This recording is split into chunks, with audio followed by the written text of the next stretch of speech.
Hey Facebook friends and Insta buddies. This is the first in a series of one-to-one head-to-head interviews that I'm hoping to present to you with a working title of Spill the Tea. I hesitantly put out feelers to gauge reactions from friends, colleagues and personalities in the PMU, microblading and associated industries, and damn me, but everyone I asked was game. First to reply to my invitation with a resounding, "Course I will, babe," is the very, very clever Naomi Ohara of the Clinical Academy in Southampton. And one of the reasons I was so keen to talk to her for you was this. This is Naomi's colour compass. The clever little bugger has only gone and reinvented the colour wheel. She's made it a dedicated tool specifically designed for PMU and microblade techs. Everything you need to point you in the right direction.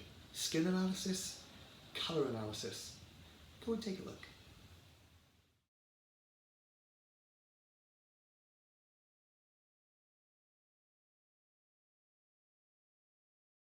My guest is none other than the lovely Naomi Ohara. So Ohara, mother, grandmother, businesswoman, artist, company director, permablend, pigment prima donna, colour enthusiast, all-round geek. You own two businesses, Naomi Ohara Permanent Cosmetics, conducting treatments and procedures. You are a director and co-owner of the Clinical Academy in Southampton, together with Kim Wei, where for the last 5 years has seen the Academy running over 80 cosmetic, tattoo and advanced beauty training courses with a growing team of trainers. At one point in your PMU life schedule saw you rotating 26 different clinics around the UK, which you've now trimmed down to about 5 clinics and hospitals across the south of the country, with clinics on a monthly schedule. You have been doing this for no less than 15 years, girl. You must have been knackered. Absolutely. 26. 26, yeah. Some days I think I went to 2 or 3 different clinics in one day. Crazy. You own and run a charitable business called Areola Angels, which gets medical treatments to people who maybe could not be able to afford them, or would not be able to get access to that kind of support. And I know that many of your students offer to become Areola Angels after training in medical tattooing. That is an incredible thing to do. How did you come up with that? It basically was something that I think just happened quite holistically, in that I really feel that people shouldn't have to pay for these sorts of treatments, for scar camouflage, for areola treatments. It should be part of your reconstruction to get your life back, really. So I was discussing it, I think, with a group of one of my students, and they said they'd love to gift a couple of hours a month. Everybody, I think, in an ideal world, if they won the lottery, would do everything like that for free. But, you know, people have got mortgages, so they wanted to gift a couple of hours a month. And Areola Angels was born. That is amazing. I love it. And I love what it's called.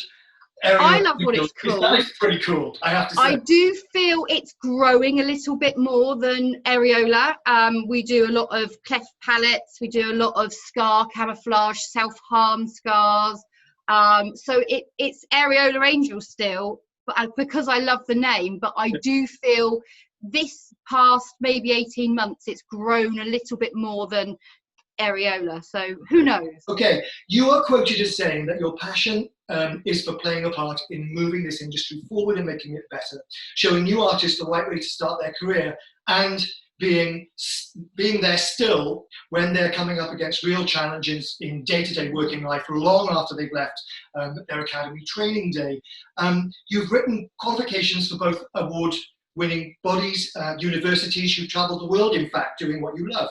You've attended court as an expert witness. You've joined forces with worldwide pigment manufacturer Permablend to create your own range of pigments that will make the working life, in your opinion, of artists much easier and give continued outstanding results in a step-by-step kind of format, which is bloody impressive. Something I think a lot Yeah, no, I think a lot of, like, certainly I want my own range, right? And you've kind of, a couple of times now, you've picked me to the post.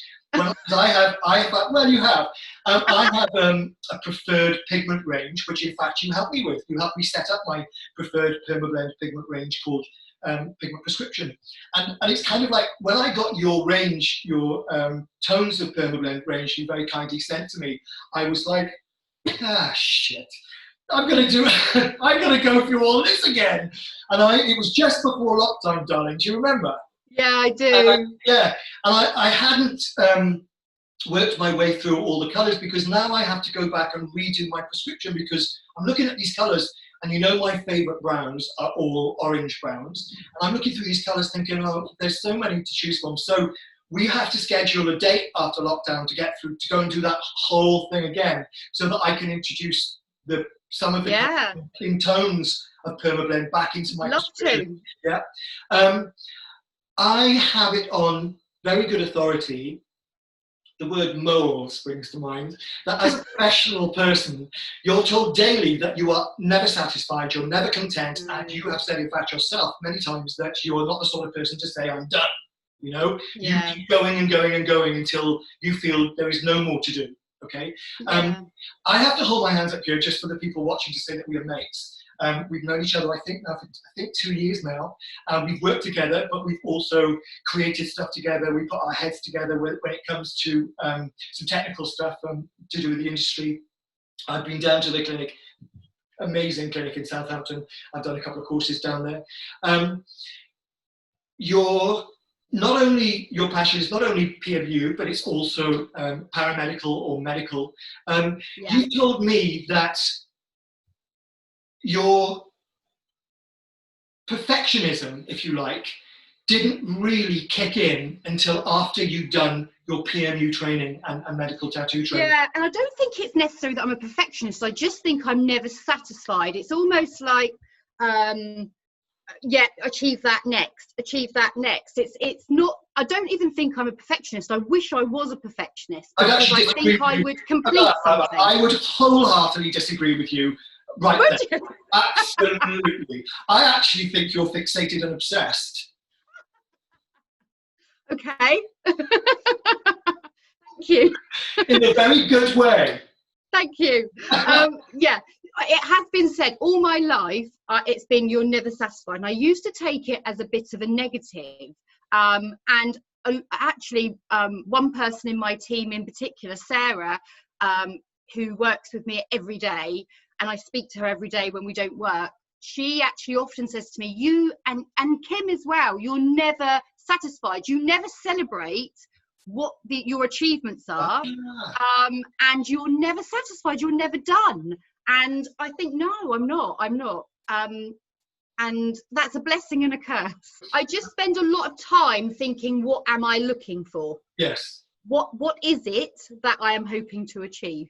Who knows? I don't know. I haven't got the answer for that yet. No, you are a self-confessed workaholic, and I know that for the last 14 years you've been working 6 to 7 days a week because of your love for what you do. But you are in fact a granny now. I am. I'm a nan. A nan. Well, nan. I'm a nan. Yeah, I'm a nan. I'm a papa, which I love. My boys, when they were small, went through a couple of years of calling their mother and I Mod and Dod. I know. And then Mama and Papa is transferred now to the grandchildren, so I'm a Papa, which I love.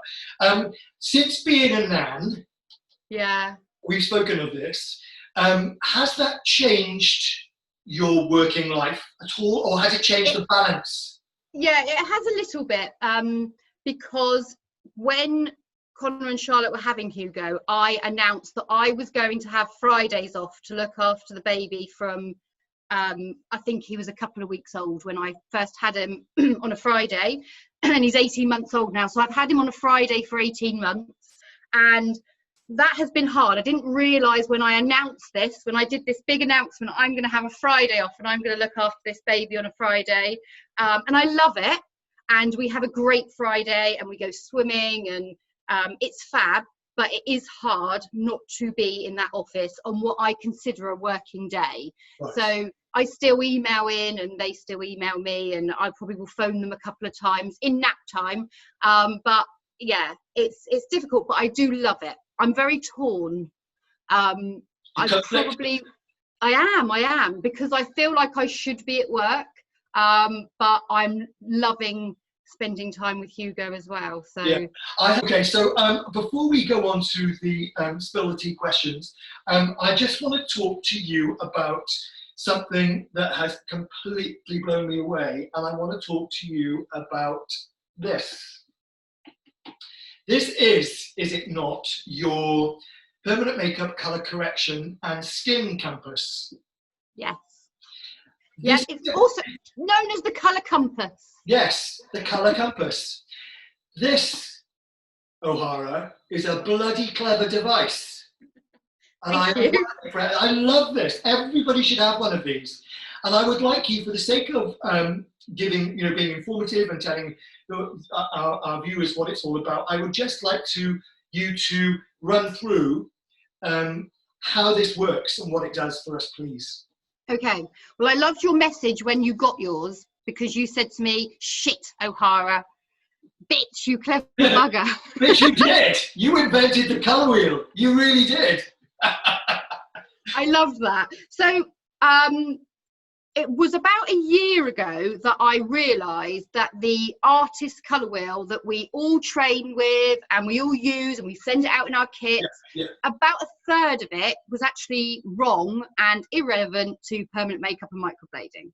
So I've told you before, but I had a support group. I've got an online support group for artists, and one of them was saying, why have my clients' brows gone grey? I used this colour, which was quite a greeny, ashy base colour, very cool.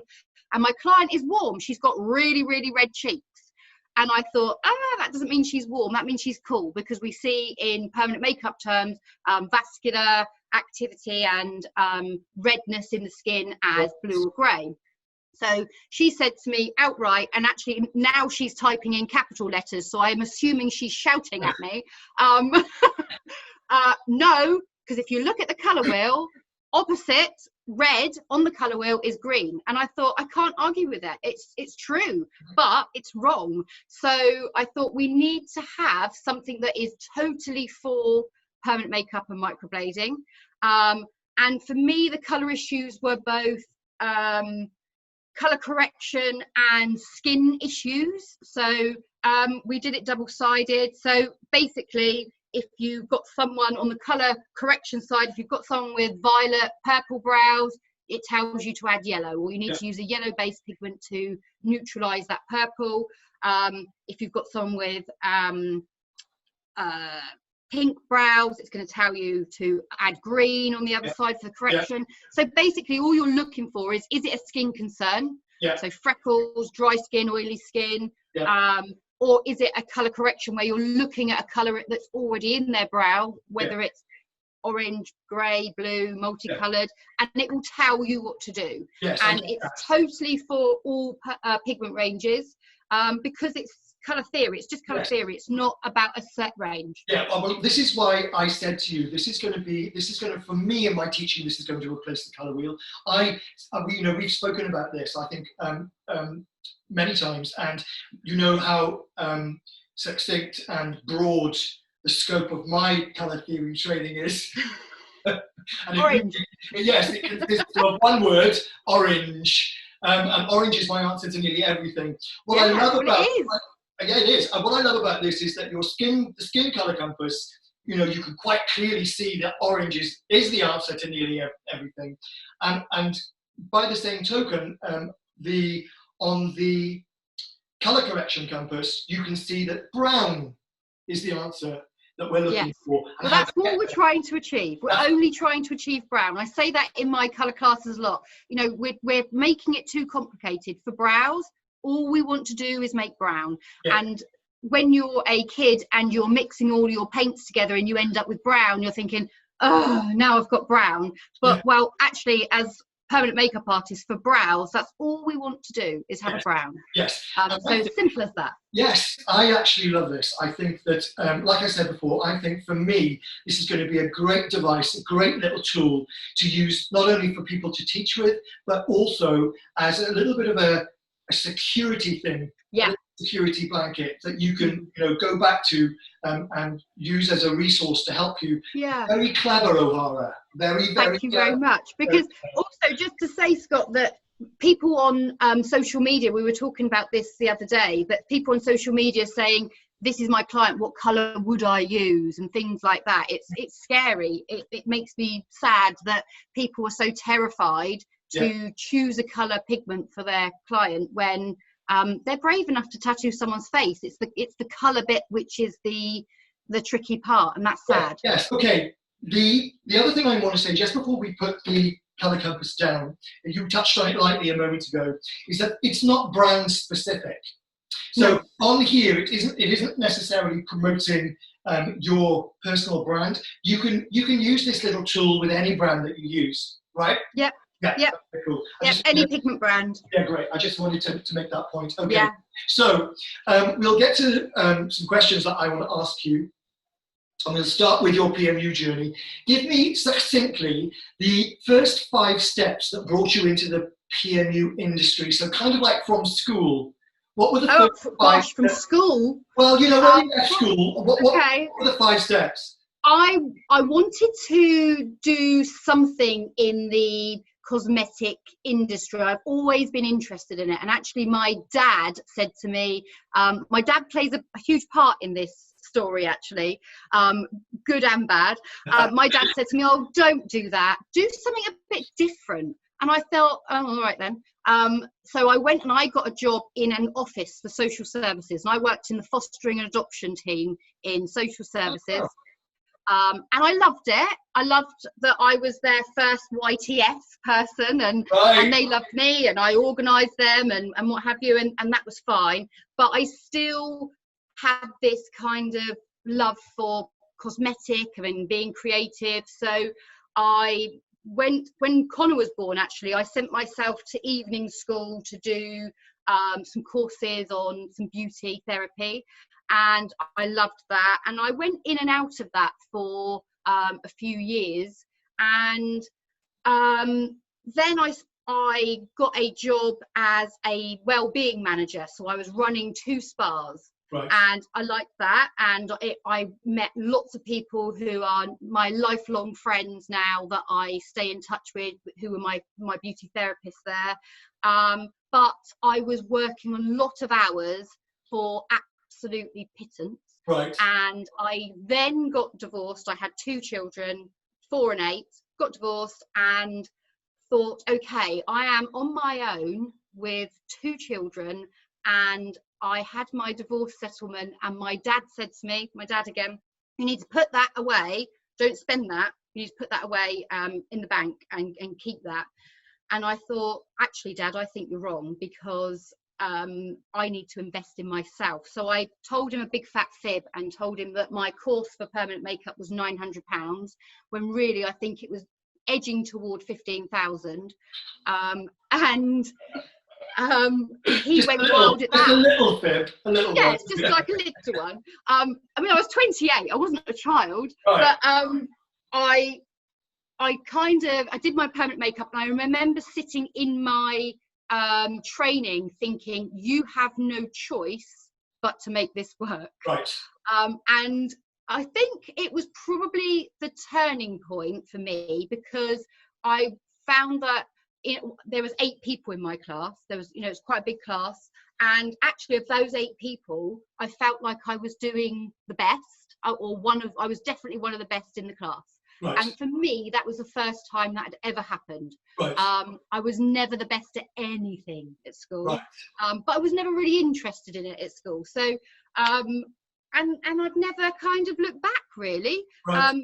Yes, I've put a lot of hours in, and I love it, but that's me for the last 15 years. So what continues to inspire you to work in the industry? Because I can see how you got there, and that's that. What continues to put fire in your belly?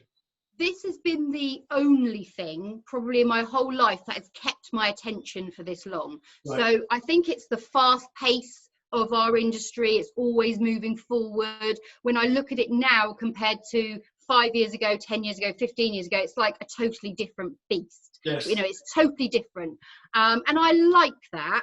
I think it makes me want to improve myself and the things I do. So my treatments, I think that I improve every 30 treatments I do. I think, oh, I've improved. Yeah. And I'm still thinking that now after 15 years. So I love that. I love that and I remember when I first started, I thought to myself, I can't wait to get to a point where I'm just doing a treatment. I haven't got to think about every single process. And I think it probably took me a good 2 years to get to that. But now I can have a conversation with my client while I'm tattooing them. And I love that. I love the whole people aspect. Oh, that's really interesting, because my clients aren't allowed to speak to me when I'm working. No. If my clients don't speak, I'm actually just checking. I'm starting to check that they're still breathing. I like to work with headphones, so I'm usually, if I'm not listening to a book, I've got classical music or something playing in the background, yes, and they have to put their hand up if they want to talk to me. Oh my gosh, you're far more of a headmaster then than I. Totally. If you had unlimited resources and could open a clinic and live and work full or part-time anywhere in the world, where would you go and why? Well, I went to Antigua, not yesterday at all, last year. It wasn't yesterday, I wish it was. Went to Antigua last year, and do you know what? I think that's my happy place. It was like the people were so friendly. So I probably would have a few satellite clinics dotted around out if money was no object, one in America, maybe one in Italy, and maybe a base in Antigua. So, I definitely still want to come back to the UK. Is Antigua French Caribbean? Yeah. So right, okay. I loved it. I've never been. It must be beautiful. And I messaged you from there, a video message saying, Scott, the houses are so cheap here. We need to move here and start a clinic. You were so on board with it for at least a week. I was totally excited. I think we actually agreed to share somewhere, didn't we? That we could sort of like timeshare. Yeah, that's right. Yeah. If you had unlimited budget, what innovation would you want to create for our industry? I think that's a tricky one, because I think of things like that all the time, where I'll go into work and I'll go in the office and say, I've had the most amazing idea, and everyone's like, oh God, here she goes. But I think I probably would have, maybe in the middle of the country, although I don't necessarily want to live in the middle of the country, of our country, but I would probably have the ultimate micropigmentation centre. It's almost like when you train people, I don't really want to let them go. I want to say, come and work for me. So the ultimate, where everyone can work for themselves potentially, but have the ultimate micropigmentation centre where we've got the best of people working there, offering the best treatments. And I think that would be great, because I ultimately think doing what we do is very lonely. It is lonely. I think you're rarely in a clinic where someone else that does what you do. And I'm very lucky, because I work in our clinic. We've got nurses, doctors, surgeons, practitioners. Kim is an amazing businesswoman, and I've got their input all the time, and I can ask them things all the time. I would probably hate it if I was working in a clinic on my own. Because sometimes things, you just want to go over things with people sometimes and just say, this is what my thoughts are. Did I do the right thing? Yes, it's interesting. CJ, the last time CJ got a tattoo, I went with him. I went in with him and sat for a while, and then I went off and did my own thing. And there were about 6 artists. That kind of bouncing off each other, the energy that they shared, I thought, God, that must be awesome to have that feed off that kind of creative energy. What do you think our industry is going to look like in 10 years' time? I don't know. It's hard to say. I feel like we've kind of gone from specialising in permanent makeup as a whole to then kind of being a little bit more diverse, doing aesthetics and injectables and other treatments, because half of me thinks just because we can, and half of me thinks it's because we love kind of needles and things like that, and you do injectables, I don't do injectables, and the other I wonder if it will go back to being that we'll specialize in things. I'm starting to see people maybe specialize in just eyeliner or just lips. Yes. And that has never really been a thing where people think, do you know what, I don't want to train in eyebrows, I don't want to train in eyeliner, I just want to train in lips. Yes.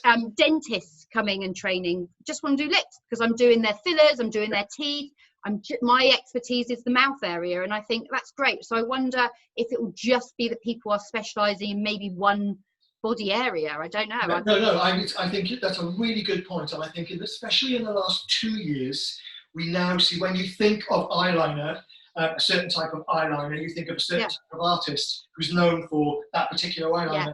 There's a particular type of brow, you think of another particular type of artist. I know. It's interesting for me because I've never wanted to specialise in one area.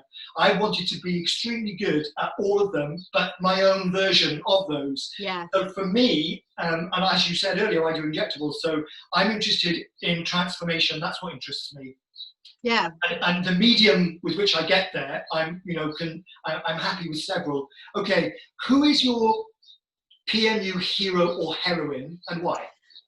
I've got a few. So I would say Bridget Softly, and I bumped into her on a flight a couple of years ago to Bologna in Italy. We were going to a show there, and she was sat in the seat in front of me. So I poked her through the gap in the seat, and we had a conversation the whole way there.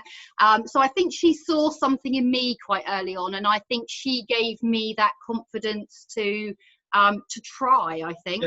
And then I'd say Taryn Darling from Vegas, because I think I would just like a very small part of that kick-ass confidence that she has got. If I could have that kind of rah, I think I'd be quite dangerous. Right. And I like that. Right, okay. PMU hero, I think would have to be you. Oh, shut up. Honestly, I'm not blowing smoke up your backside. I honestly think I sit there and I look at you working at your kitchen table where you've got mounds of practice pads, and the repetition is like madness. Yes. But I think you have to have that if you are trying to perfect something. Yeah. And I think it's actually quite a beautiful thing to watch your repetition to get to what you class as your perfection. And I'm astounded by it every time I see it. I love it. Oh, so, yeah, I love it. You're very sweet to me. That's your journey. I want to talk to you now about your clinic and client work. Things don't always go as expected, as we know. And this is really for when people come newly into the industry, you have to face all kinds of things when you're dealing with the general public. Things don't always go as expected. Have you ever had a time when you didn't meet client expectations? If you did, tell me what happened and how you turned that situation around. Okay. I think that I realise now that I'm never going to meet 100% of people's expectations. Doesn't make it any easier when you don't. Right. And now I consult within an inch of my life, because I've got forms just for consultations, and I give them to my students as well, because I think that if it's written down when they come in for their treatments, you can look back at what was said, and they're extra to the consent forms. I think it's really important that you and your client are on the same page. Yeah. So you have to be singing from the same hymn sheet, wanting the same thing, and that's hard to get to, because they're orally telling you what they want. Sometimes people bring pictures, and I think that's handy. This is what I love, this is what I hate. Love that. Yeah. Helps if they're your pictures that you've actually tattooed that they bring in, but that's not always the case. And the one time that I think, oh my gosh, I had a client come in, and I was removing her brows. So I spent probably 6 months, maybe more, removing her eyebrows that she had already had done elsewhere. She'd had them microbladed, and we removed them. Then it comes to the point, we're very excited, both of us, because we're going to be putting them back on. So I put them back on, and I just totally misjudged the damage that probably the microblading had done to the underneath layers of her skin. So I'm tattooing hair strokes in her skin, looks fine. When she comes back for her retouch, total migration of that pigment.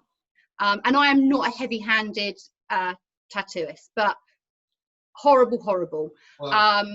Luckily, because I'd spent so long with her removing them the first time, we had a very good relationship, and I had to just remove them again. So we removed them again. We've put them back on again. I was much more cautious. In actual fact, I was so cautious that I didn't want to have this process again, and I wanted her to have the best brows. Right. I tattooed 3 hair strokes in one of her brows and sent her away so that they healed, because I was just, I don't know if that was I didn't meet her expectation. Well, I didn't meet her expectations, but I certainly didn't meet mine either. So she came back in, they'd healed lovely. So we tattooed the rest of her brows, and she's thrilled with them. But you know, what could have been maybe a 6-month process turned out to be maybe, I don't know, 16-month process, maybe slightly less. Yeah. So it's lovely to see her. We've got a great relationship now. But were you not tempted to do an ombre brow rather than a hairstroke brow? She didn't want that.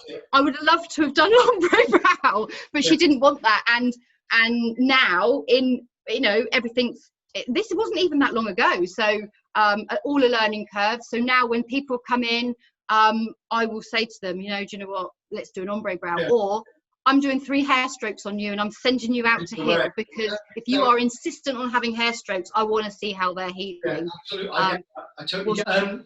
How has a client most spectacularly surprised you? The ultimate surprise is I joined a gym in January, as you know, and I noticed a woman in the corner, and it was so obvious. She was literally, if she could have covered herself up any more, she would have. She was almost in a corner trying to hide, getting her gym gear on or a swimsuit on, and she happened, just as a coincidence, to come into my clinic about 2 or 3 weeks later as a client, and she said that she'd had breast cancer. She wanted she'd had a reconstruction done, and she wanted to have some areola tattoos done.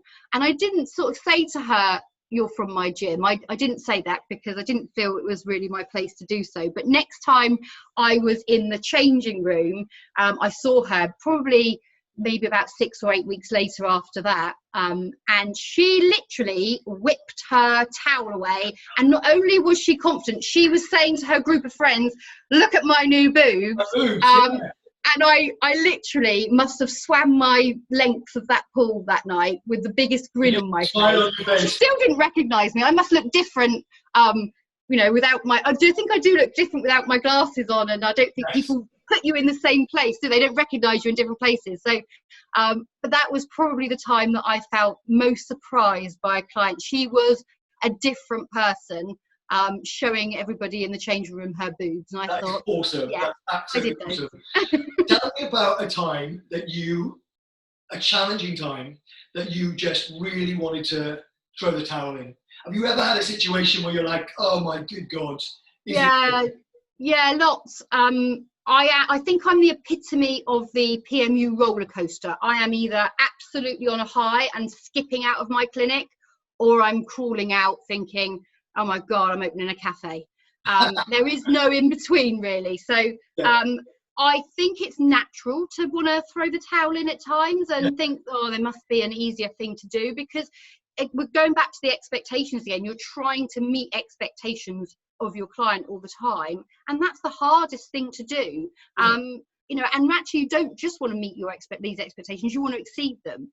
So when you don't feel you've done that and people panic, they're part of the consultation process, but their husbands might not be, so they go home with these new eyebrows or these lips that are swollen, and their husband goes, oh my gosh, that looks awful. But it's not makeup, and I say that to people when we're consulting, when it's not makeup, we're tattooing it, so it needs to heal, it needs to settle down, the swelling needs to go down. But I absolutely hate it, and I haven't had it for a while, touch wood, when people say, I'm just disappointed, and I hate that. I'd rather people got angry, because I feel you've got something to work with. When someone's disappointed, it's like, you know, what can you do about that? That's not what you set out to do. And I don't believe any tattooist sets out to disappoint someone, or any practitioner sets out to disappoint someone. So I think that's hard. And yeah, definitely one point in my career where I was working at the NEC in Birmingham. So we'd done a couple of shows, and one of my models, so that people could just turn up on the day and be tattooed so other people could watch, messaged me, and she's kind of, I think she was trying to, you know, I don't know what the word would be. I don't think she was being as honest with me as she probably could have been, I'll say that. And she just said she didn't like her brows, and I was mortified because she's halfway up the country from the NEC. I'm down here, and I never had anyone actually physically say to me they didn't like them. I probably had about 6 weeks no sleep at all, thinking about these brows, and I'm someone that if I feel that there is an issue, I have to face it. I can't ignore it because it will eat me away. So I called her a couple of times.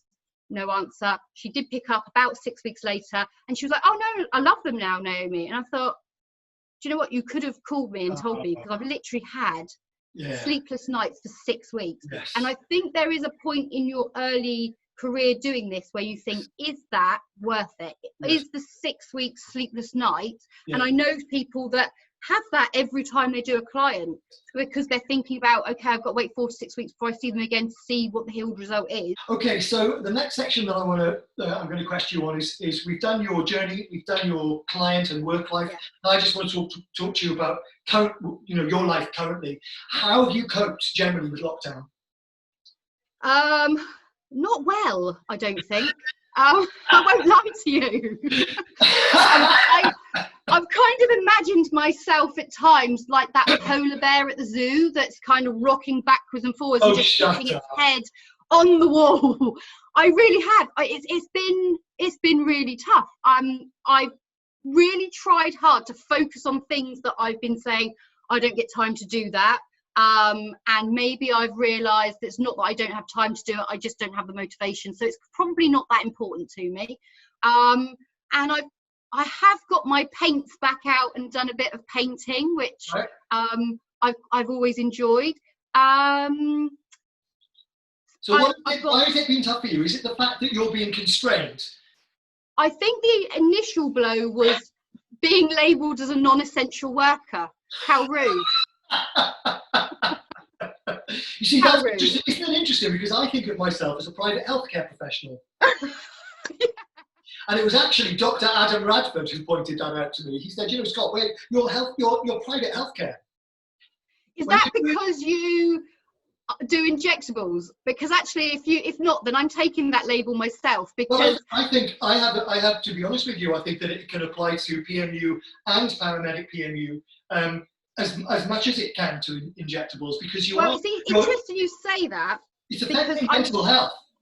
Exactly. I read on the JCCP that actually, as practitioners, I like that word because it doesn't say doctor, because obviously I'm not a doctor or a nurse, and I know people that certainly do what we do that are, but that you have to be the person to ascertain whether this is a medical procedure, because is it affecting their mental health? And for me, someone who is about to embark on chemotherapy and is going to lose their brows, someone who's been through breast reconstruction and wants their areola back on, someone who's just developing alopecia and is losing their hair and their eyebrows and their eyelashes and feels like maybe they're losing some of their identity, that is probably not a cosmetic procedure. But I assume medical label or title that maybe that wouldn't be the case, but I'm taking that. Well, do you know what, Naomi, that's really interesting, because I actually think that even if you've got a client in front of you who has no issues with their self-image, or you know, they're more than happy with how they look and everything's okay, but they're going to get their eyebrows done because they want, you know, it's an elective procedure and they're having a trending fashion treatment procedure, whatever you want to call it, and then after they've had the procedure, they feel absolutely thrilled with their result. They feel wonderful about themselves. As far as I'm concerned, that's affected in a positive way their mental health. Mental health is not, it's not like a pejorative term. We've all got mental health. It's, whether it's good or bad or normal or neutral, we've all got it. Mental health is something like general health. We all have that. So if you're doing someone's brows or lips or eyes and they feel better about themselves afterwards, you've affected their mental health. Yeah. That's what I think. Okay. What is the first thing you're going to do after lockdown is lifted? Oh, I'm going to see my hairdresser for a start. I have missed her. I hate having my hair done. I feel it's like it's a waste of a day, but I am desperate. I was due to go and have it done before we were on the lockdown, and I just think, and then someone like yourself says, I want to interview you. You're like, great, after 12 weeks of lockdown when I'm in my most natural state, I'm basically raw here and you are wanting to interview me. Thanks for that, friend. Listen, I got to tell you, you look fantastic. I mean, I think this is the best you've looked since I've known you. How much weight have you lost? You look fantastic. About 2.5 stone now. Well, good on you, girl. You look absolutely. Thank you. I do feel good. I feel really, really good about myself. I do. Then I'm going to party. I need to party, and I wouldn't class myself as a party animal, but I need to go out with my friends, right, and hug them and chat to them and just be. Because I've really missed it. I think there is a plan on the horizon to go to Marbella for a very long weekend. I think a lot of people are going to be doing that. Yeah, it's going to be very busy, isn't it? Yeah, absolutely. Yeah. Okay, so look, you just won £10 million on the lottery, okay? Fantastic. What is the first thing you would do with your 10 million, and would you continue to work?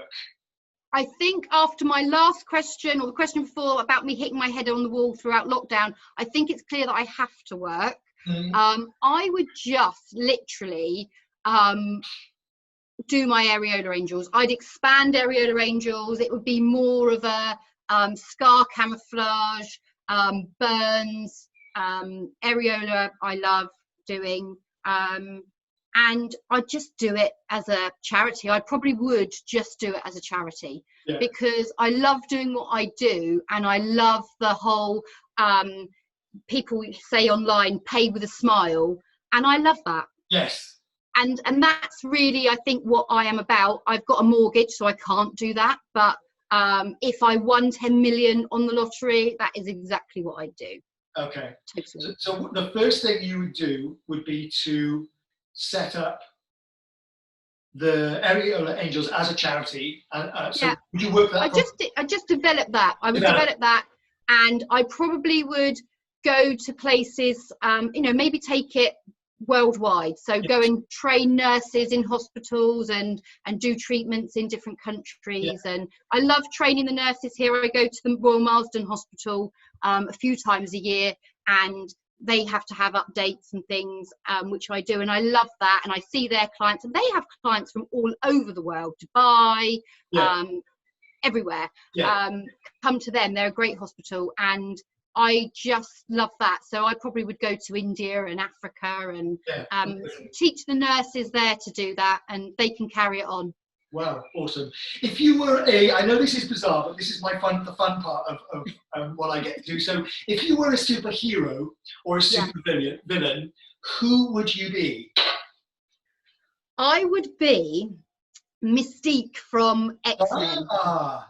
So she's a bit sassy, and she's a shapeshifter. So she's able to mimic the appearance and the voice of anyone she comes across or she chooses.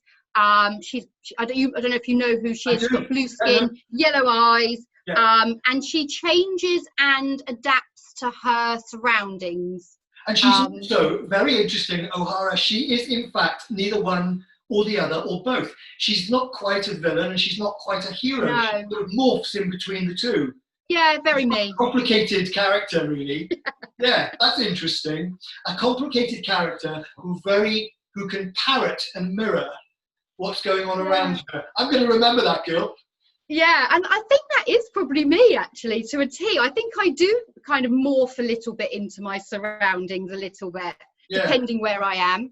I'm totally different person when I'm with my family. So my mum and my dad and my brother and my sister, I think people would be like, oh my God, they're crazy if they saw us all together, and maybe at times, you know, a little bit quieter.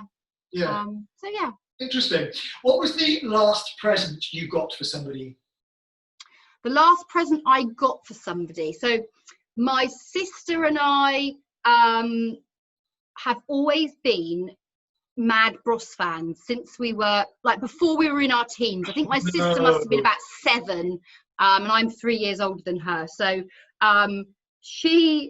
we went to the Mayflower. My mum took us to the Mayflower Theatre in Southampton to watch Bros when they were in the 80s. Yeah. And my brother called me and said, Matt Goss is coming to the Aegeus Bowl and doing like a really small, intimate 200 people show. And I got straight on there and I ordered tickets. And my sister was coming to visit me that day, so I slid my phone across to her to show her my receipts that I bought, and she read it and she was sort of, oh, you lucky thing. And you had to put your name on the ticket, so I flicked across to the other side and her name was on the other ticket, and she was like, ah! She went wild. And we don't tend to go out a lot, my sister and I, or we haven't been out a lot as adults. And it was a really nice evening. We just, my dad even took us and picked us up. It was like we were teenagers again. Yeah, teenagers, yeah. It really was. Was he good? So that was a really good evening. So I loved being able to do that for her. Was he good? Yeah, he really was.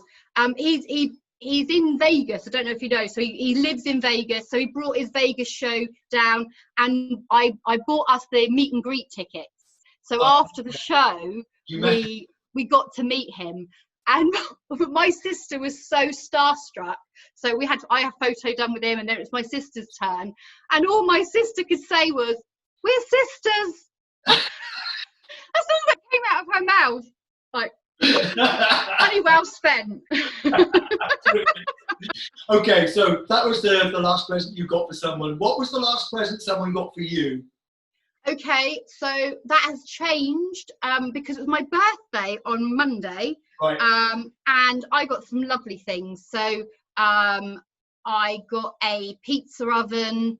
Built for me. Yeah, I don't like pizza, but my youngest son, he works in the construction industry, and now he's coming across all of these kind of people that can do things. I keep getting alarms put on my house, or Mum, do you want this fitted? I'm like, no, not really, but it happened. So I've had a pizza oven built.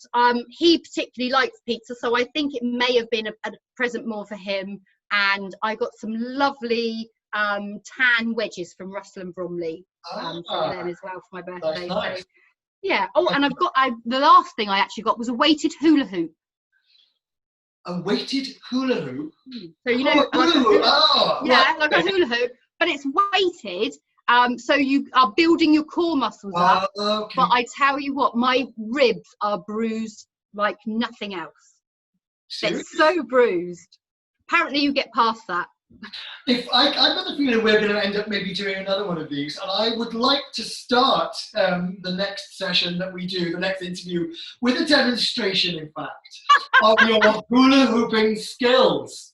Do you know what? I don't mind, because I'm particularly good at this hula hooping, Scott. I have no doubt. I actually think it's going to be my next thing. I might have to buy 2 hula hoops. So I can have one going around my waist and one up on my arm. You flash bugger. What's the best present you've ever had in your life? I've had some kind of strange presents. I like odd things. I like unusual things. So I've had a paddy diving course bought for me. Awesome. Half a horse. Things like that. You know, so random things. I like random things, but not always big things. Yeah, funny enough, my best present I've ever had, there are 2. And the best present I ever had, I can't really decide which is the best out of the 2, but one was a horse. Really? And I was about 10, 11, and my cousin, I've got a cousin who's like my sister, my aunt and uncle bought me a horse, and the other was a Porsche. I had, Never had a Porsche book. my husband Actually, that's not true. I've got a client who works at the Porsche garage, and I said to her as I was tattooing her brows, I've always wanted one of those Porsche 4x4s. That's I what I love got. them. That's what I got. Oh, really? Yeah, I had the. I think it was like my 45th. Yeah, it must have been my 45th or 46th birthday, and he bought me the second hand. You know, hang on, second hand used. But I got the Cayenne Turbo, the 4x4. Yeah, that's lovely. Yeah, amazing looking. She brought me in the Matchbox version of it when she came in for her retouch. So that's on the side, on my clinic side, in my treatment room. That's my side. Everybody asks about it. What's with the Porsche? Like, yeah, that's my dream car. That's what I'm working towards. Gosh. Well, if you could learn any language in the world, which language would you learn and why? Probably something like Japanese or something like that. I love languages. I loved doing languages when I was at school. So I really like that. And I think that with selling our pigments to other countries, we've had to do a little bit of, only Google Translate, but I'm loving seeing it. It's amazing what you pick up very quickly when you're doing that. So I love the Italian language. Yeah, I love Japanese. I love accents as well. I just, all of that. If you were stuck, my final question for you, if you were stuck on a desert island, Ohara, you had all the food and shelter that you needed and water, everything you needed, but what 3 personal items could you not do without? This is a tricky one, but I have said tweezers. Right. I hate random hairs, and I can feel them coming through at times, and that I can't handle. I've also watched bugger. I've also watched Castaway, and he got a wobbly tooth there, and I think tweezers could be handy for that. Okay. I think tweezers would be handy, so I'm going to say tweezers. My phone, I'm hoping that if I've got all the shelter and food I've got a charging point. Right. Because I literally cannot be without my phone. Right. And then I'm going to say, although I know they're not my personal items, The Rock or Jason Momoa, because I feel after a few weeks of being on an island, they so would be my personal items. Right. I think you're absolutely right. They'd be indispensable personal items. Good choice. You do get to ask me 3 questions of your own. So I do. You do. Let me get them, because I wanted them to hand. It was hard to think of some questions for you because and only 3, because I wanted to ask more. But what do you, Scott, think the best skill to have is as a PMU artist? Patience. What is the best skill? Patience. Patience. You have to be patient. Skill takes time. Yeah. Practice takes time. Perfect procedures, or perfecting, I should say, procedures takes time. And you have to have patience, and I've had to learn that. And I have. And last, but certainly not least, you have to have patience with clients. In fact, you have to have the patience of a bloody saint with clients. So for me, if you're the sort of person that can't engage that, you're going to have a challenge and a fight in this industry, because it takes time to learn, it takes time to perfect your skill, it takes time to achieve, it takes time to build a business. You have to have a degree of patience. So that's my answer. Good one. I love it. Good. What is it that drives you? What drives me? Achievement. I like to set myself goals, and I like to achieve goals. I suppose to a degree, accolade. I like to be able to achieve something and have someone I respect give me a pat on the back. Somebody who matters, you know.